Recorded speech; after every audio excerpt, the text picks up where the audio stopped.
안녕하세요. 한류의 신과 해외 반응을 소개하는 한류클래스TV입니다.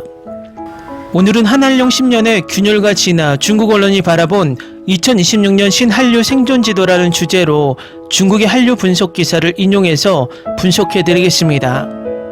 우리나라는 지금 반중 정서가 엄청나게 강세를 보이고 있고, 또 이 반중 정서를 이용해서 정치적으로나 유튜브 수익 창출에 이용하는 돈의 눈이 먼 혐오 세력이 많습니다. 대부분 일배충들과 관련된 혐오 세력이 주도하고 있는데, 이 세력과 관련된 유튜버들은 대부분 과거 사이버 레카 세력과 관련성이 큽니다. 그러다 이 사이버 레카 세력들이 불미스러운 일로 구속되거나 유튜브에서 퇴출되자 그 구독자를 흡수하기 위해 요즘은 다시 중국 혐오 영상을 만드는 혐오 유튜버들이 등장합니다. 저도 개인적으로 중국의 동북공정과 문화공정을 확실한 팩트로 지적하는 많은 비판 영상을 만들어 왔지만, 비판과 혐오는 꼭 구분되어야 한다고 생각하고 있습니다. 중국은 미국이 자국의 방어를 위해서 한국에 사드를 배치하자 울고 싶은 얼굴에 뺨을 때려준 것처럼 한류에 중독된 중국인들이 많아지자 얼씨구하면서 한한령을 내렸습니다.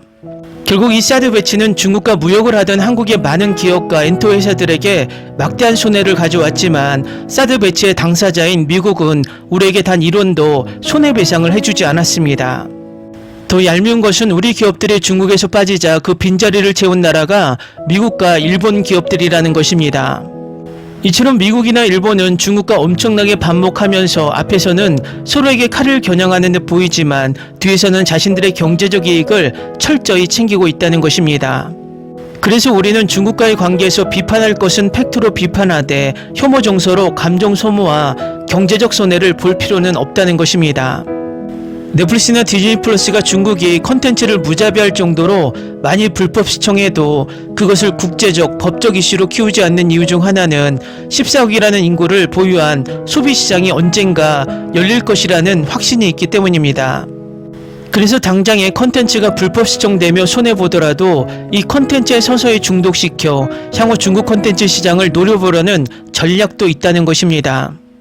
우리도 무조건 중국을 혐오의 시각으로 바라보는 것이 아니라 급변하는 전세계 흐름에서 언젠가는 중국의 시장이 열릴 것을 대비해서 냉정하게 객관적인 분석을 하고 있어야 한다는 것입니다. 지금 배경에 흐르는 영상은 중국 비리비리에 올라온 중국에서 한한령 이전에 얼마나 한류가 대단했나라는 제목의 영상인데 조회수가 어마어마합니다. 지난 2016년 한국의 사드 배치 결정 이후 시작된 중국의 한한령이 어느덧 10년을 넘어서고 있습니다. 그동안 한국 콘텐츠의 중국 시장 진출은 사실상 차단된 것처럼 보였고, 대다수 한국 엔터테인먼트 기업들은 대안으로 미국, 일본, 동남아시아 시장으로 눈을 돌렸습니다. 그러나 2026년 현재 중국 현지 언론과 경제 전문 매체들이 분석하는 한류의 위상은 과거와 전혀 다른 차원에서 다시금 요동치고 있습니다. 과거처럼 지상파 방송이나 대규모 오프라인 콘서트를 통해 대중 전체를 휩쓸던 한풍의 시대는 지나갔습니다. 대신 중국의 G세대와 유미디어 플랫폼을 중심으로 한 IP 라이선싱, 감성경제, 팝업 스토어 기반 비즈니스가 한류의 새로운 동력으로 자리잡고 있다는 분석입니다. 중국 언론들이 2026년 상반기 흐름을 바탕으로 집중 보도한 한국 문화 콘텐츠의 현주소와 향후 전망을 상세히 짚어봅니다. 중국 경제 전문 매체인 펑파이 신문의 최신 보도에 따르면 K-팝의 글로벌 앨범 매출 비중에서 중국 시장이 차지하는 비중이 다시 급증하고 있다고 분석합니다. 전 세계적인 엔터테인먼트 경기 침체와 스트리밍 다변화로 인해 2025년 K-팝 앨범 전체 수출액이 다소 정체되거나 하락세를 보인 반면, 대중국 앨범 수출액은 전년 대비 76.4%나 폭발적으로 증가하며 전체 수익국 중 3위를 기록했습니다. 이어진 2026년 상반기 조사에서도 글로벌 전체 수출액이 11.6% 감소하는 동안 중국 수출은 오히려 9.3% 역주행 성장을 기록하는 대조적인 흐름을 보였습니다. 중국 미디어 전문가들은 이러한 현상을 심층 팬덤의 고착화로 해석합니다. 대중적인 방송 노출은 제한되어 있지만 웨이보나 바이두의 스타 팬클럽을 중심으로 한 공동구매 화력이 여전히 건재하다는 방증입니다. 특히 중국 G세대 사이에서 이른바 오상으로 불리는 아이들, 에스파, 아이브, 유진스, 르세라핌 등 4세대 걸그룹들의 인지도가 매우 공고하며, 이들은 중국 내 공식 활동이 없음에도 불구하고 소셜미디어를 통해 현지 유행을 주도하고 있습니다. 중국의 유력 상업 매체인 계면신문은 핵심은 기존에 이미 완성된 한국 드라마나 예능 프로그램을 그대로 수입해 방영하는 방식에서 벗어나 IP 라이선싱 및 현지 기업과의 공동개발 모델로 완벽하게 전환하고 있다고 최근 K-콘텐츠의 대중국 진출 방식이 거듭 진화하고 있음을 특집 기사로 다루고 있습니다. 현지 IP 라이선싱 업계 관계자는 코트라 텐진 무역관과의 인터뷰에서 현재 중국의 문화 콘텐츠 시장은 경기 둔화의 영향으로 소비자들이 감성적 가치를 극도로 추구하는 경향을 보인다며 한국 콘텐츠 특유의 완성도 높은 스토리라인과 세련된 감성 IP가 중국 현지 브랜드의 마케팅 자산과 결합할 때 엄청난 시너지를 내고 있다고 분석했습니다. 최근 중국 시장에서 가장 두드러진 성과를 내고 있는 분야는 다름 아닌 한국산 캐릭터 IP입니다. 카카오 프렌즈의 춘식이 잔망 루피 그리고 다양한 일러스트레이터들의 캐릭터는 중국 G세대 사이에서 단순한 이모티콘을 넘어 하나의 패션이자 위로의 아이콘으로 자리 잡았습니다. 중국의 대형 밀크티 브랜드 러러차가 한국의 캐릭터 잔망 루피와 협업해 출시한 과일차 음료는 하루 만에 6만 장 이상 판매되는 기록을 세웠습니다. 중국 청년들은 루피 캐릭터가 인쇄된 컵과 굿즈를 얻기 위해 줄을 서고 이를 자신의 샤오홍수 계정에 인증하는 것을 하나의 문화적 놀이로 소비하고 있습니다. 중국의 대표적인 글로벌 생활용품 유통업체 미니소는 한국을 비롯한 글로벌 캐릭터 IP 상품 비중을 대폭 확대하며 최근 연간 매출이 전년 대비 22.8% 증가한 170억 위안을 기록하는 등 캐릭터 비즈니스 수혜를 톡톡히 보고 있습니다. 한국의 라이프스타일 브랜드 위글위글 역시 특유의 화려한 색감과 개성 넘치는 디자인, 매장 전체를 테마파크처럼 꾸민 오프라인 공간 마케팅을 통해 중국 내 주요 거점에 10개 이상의 대형 매장을 성공적으로 안착시켰습니다. 2026년 중국 내 한류 소비 패턴에서 가장 흥미로운 점은 지역별로 나타나는 극명한 온도 차이입니다. 국내 학계 및 문화연구소의 분석에 따르면 현재 중국은 정치의 도시 베이징과 경제 문화의 도시 상하이가 전혀 다른 방식으로 한류를 수용하고 있습니다. 베이징 중심의 중앙정부와 광전총국은 여전히 한국 신작 드라마의 동시 방영이나 한국 연예인의 대규모 방송 출연에 대해 보이지 않는 빗장을 걸어 잠그고 있습니다. 자국문화 보호주의와 거차오 열풍을 주도하며 한류의 대중적 확산을 철저히 모니터링합니다. 반면 상하이 등 트렌드에 민감한 경제 중심지에서는 K-팝 팝업 스토어가 성행하고 있습니다. 대표적으로 상하이에서 일주일간 열린 블랙핑크 팝업 스토어는 패션 아이템과 굿즈 판매만으로 단 7일 만에 200만 위안의 매출을 올렸습니다. 현지 청년들은 세련된 한국식 라이프 스타일을 소비하는 것을 자신의 개성을 표현하는 수단으로 삼습니다. 중국 언론들은 한류는 이제 관주도의 대규모 유통 채널이 아닌 민간의 철저한 시장 논리와 트렌드 세터들의 소셜 네트워크를 타고 역동적으로 생존하고 있다고 보도하고 있습니다. 드라마 시장 역시 완만하지만 의미 있는 변화를 겪고 있습니다. 중국 정부의 수익 쿼터 제한 속에서도 갯마을 차차차, 나의 해방 일지 등 인간적인 정서와 힐링을 다룬 한국의 구작 드라마들이 중국 주요 OTT 플랫폼의 심의를 통과해 잇따라 방영되었습니다. 중국 미디어 플랫폼들은 한국 드라마의 연출 기법과 대본 구성력을 높이 평가하며 아예 공식 리메이크 판권을 구매해 자국 배우들을 기용하는 방식을 선호하고 있습니다.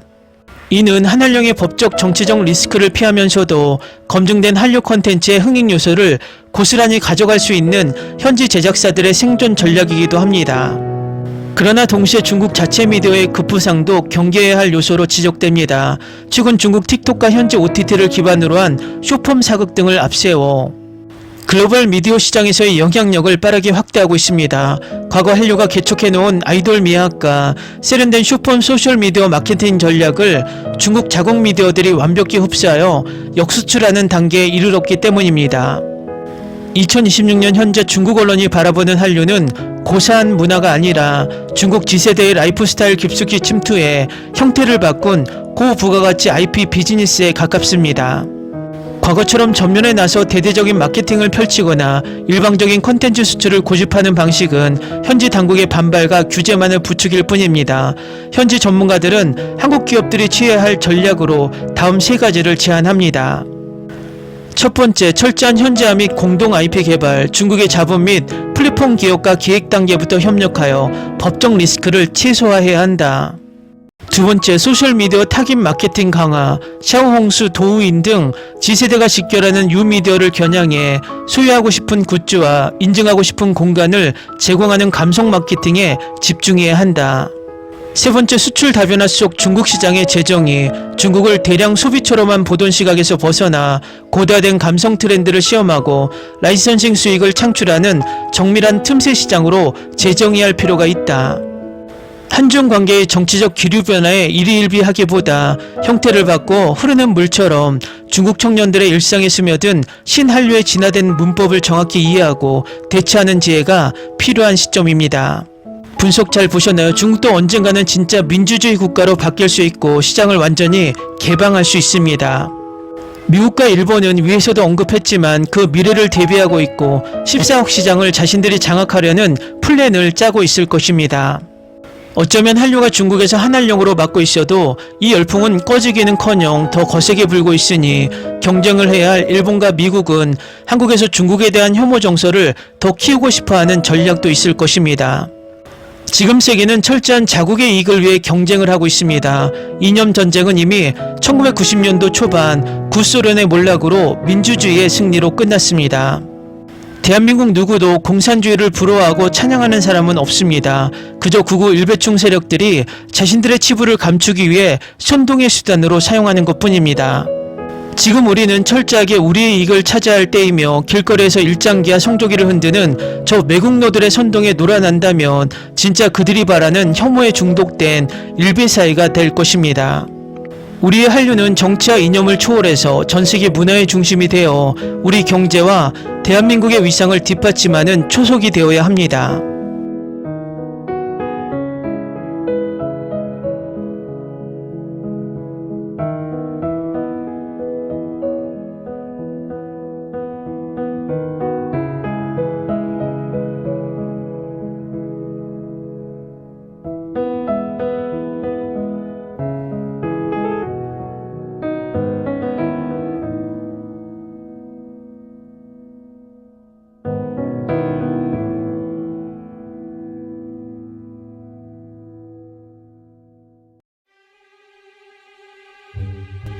Ni se te ocurra.